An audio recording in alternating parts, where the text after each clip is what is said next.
Welcome to the channel, everyone. My name is Grizzy. Super excited to have you guys here checking out the channel. Now, we have big news in Apex Legends. We have a brand new rank split on Stormpoint this time around. Thank God it's not Kings Canyon anymore. I was starting to need some counseling, but a lot of the competitive pro players and rank grinders in Apex, they always speak highly regarding the competitiveness of the Stormpoint map. So with today's video, I thought it would be super beneficial for you guys if I went over Stormpoint and rank tips to help you get your highest rank yet in Apex Legends. Now, if you're new here, my channel has tons of tips, character guides, coaching, and even more to help you improve at the game. So drop a sub on the channel so you don't miss an upload, and let's get you on that championship banner.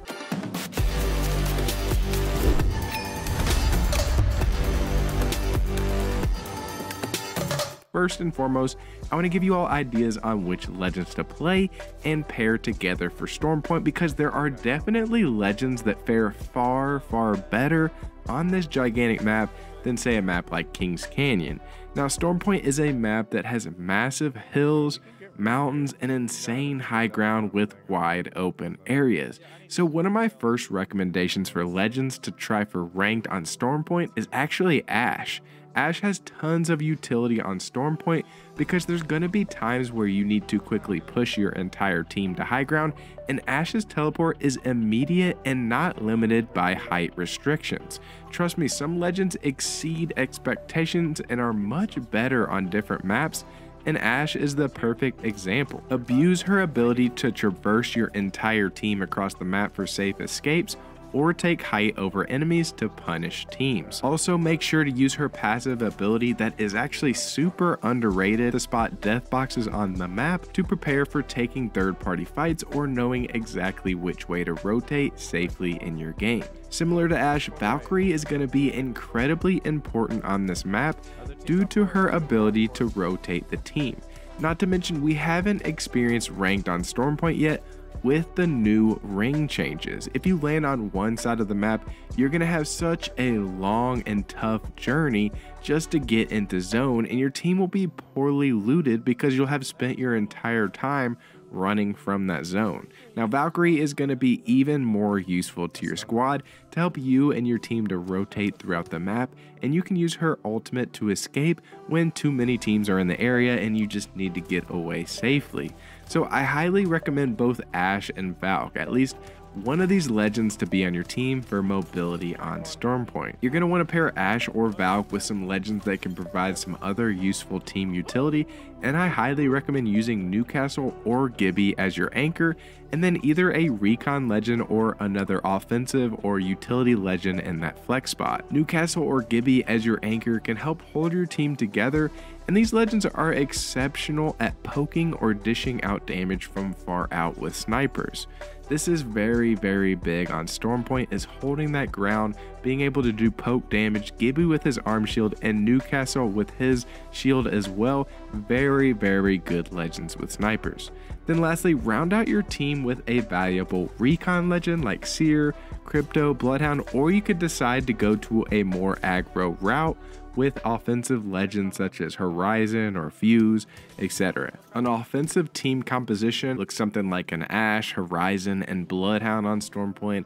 A balanced team composition looks like a Valkyrie, a Newcastle, and a Seer. And maybe a defensive team composition looks something like an Ashe, Gibraltar, and Watson. Give these different team compositions a try and let me know in the comments what's working best for you. Now guys, before we move into more tips, I just wanted to thank you so much for watching. Be sure to drop a like on the video and I would greatly appreciate it. So now let's move into weapon choices and loadouts. With ranked and Stormpoint especially, it's extremely important to have at least one legend on your team to pick up a sniper or a marksman rifle. If no one is rocking, something to poke with, you're gonna feel severely punished on this map.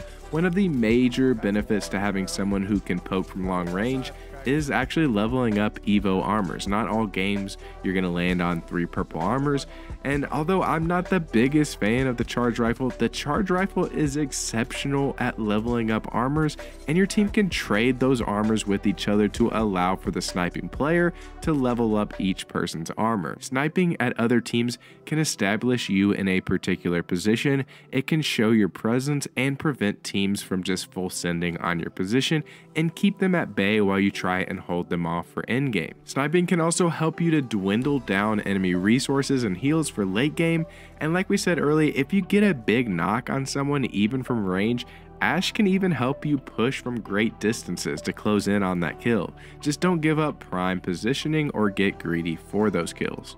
Now, other weapons to really utilize and abuse on Stormpoint are the G7 Scout and the 30-30 Repeater, since many fights happen out in the open wilderness and with some distance. Just make sure that you're utilizing weapons that cater to your legend selection. For instance, Octane wants to be in people's faces with speed, and I always find it hilarious when, you see an Octane running with like a charge rifle or something super long range.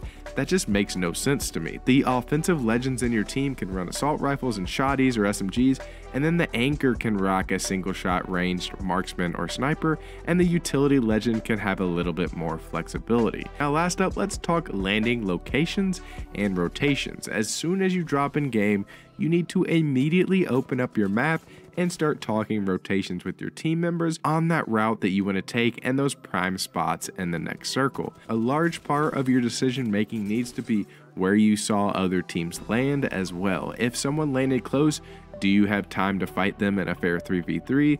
Is there another team close by that could third party your 3v3 fight?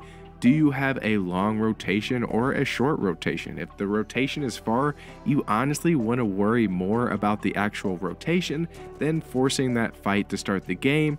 But if there's a juicy third party where 2 teams land contested and you're able to land close with some loot, then go for that immediate third party. Now, a third party, just in case you didn't know, is just being that third team to enter a fight when 2 other teams are fighting, so you can get a clean kind of easy wipe when those teams are busy fighting each other.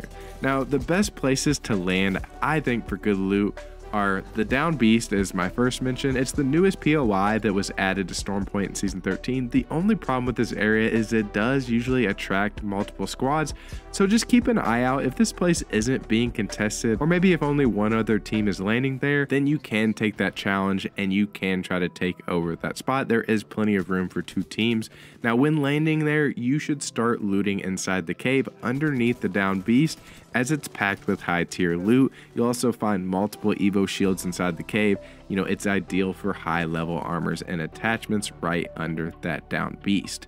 Now, a small distance away from the Down Beast is another great location called the Mill. The Mill POI is divided between 2 buildings, and legends with height advantage like Pathfinder, Valk, and Horizon really thrive at the Mill.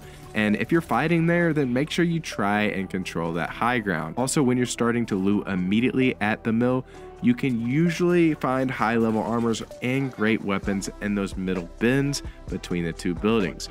Now, another spot that I recommend landing at is Lightning Rod. This location is on the northeastern corner of the map, and this POI is always full of high tier loot. This place is a lot less hot than the other 2 drop locations, and players can expect only maybe a couple other squads in the area because it's far from the center of the map.